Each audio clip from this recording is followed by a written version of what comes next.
Hi, this is Miss Malamed, and I just wanted to tell you a little bit about some chapters that are coming up before you read them with your students because they do involve some more difficult issues.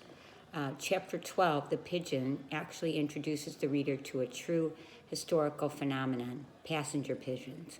Passenger pigeons in the early 1800s may have been one of the most numerous birds in the world, with an estimated population of at least 3 million birds.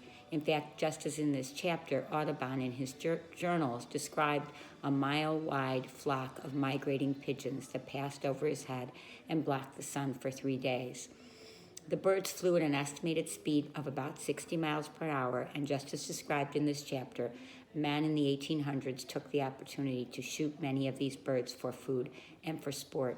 It is clear that in those days, few people were thinking about conservation and only saw the great number of these birds, and there were no laws restricting their shooting. By the 1900s, none had survived and in the wild, and today the passenger pigeon is extinct. However, scientists are not sure if the reason for the extinction was the massive amounts that were killed or other issues with habitat and food that the bird needed, and that may have contributed as well. In chapter 13 and 14, The River and a Close One, Joseph is helping John Audubon on the river with Celeste in his pocket. Although initially Celeste is thrilled with the boat ride, the trees, the birds, and the plant life, she soon realizes that the men are shooting the birds so that Audubon can paint them. The truth is that John Audubon did use these methods to create his amazing catalog, The Birds of America.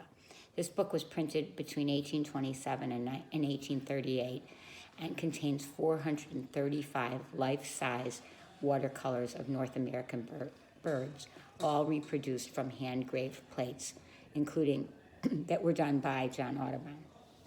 Today, it is still considered to be the perfect example of wildlife illustration. Although his methods were harsh and somewhat shocking today, he lived at a time before many people worried about how he treated wildlife, and historians agree that his results were amazing. Without a camera, he was able to paint with incredible detail and spent years crisscrossing America observing, capturing, and drawing bird species. As a reader, we can notice, however, that the author, Henry Cole, obviously disapproved of Audubon's methods, and he has his characters, Joseph and Celeste, rightfully saddened as they watched from the sidelines. Also on this trip, Joseph is grazed by a shot meant for a bird. He is fine in the end, but it is a good lesson in how dangerous shooting wildlife can be, even though through the situation, we also learn how compassionate Celeste is and how much she cares for her friend. So knowing a little bit of the history and an advance notice of what's happening, we hope you will feel free to share some of this with your student or all of it, depending on the age and how you feel their reaction would be, or if you need to edit.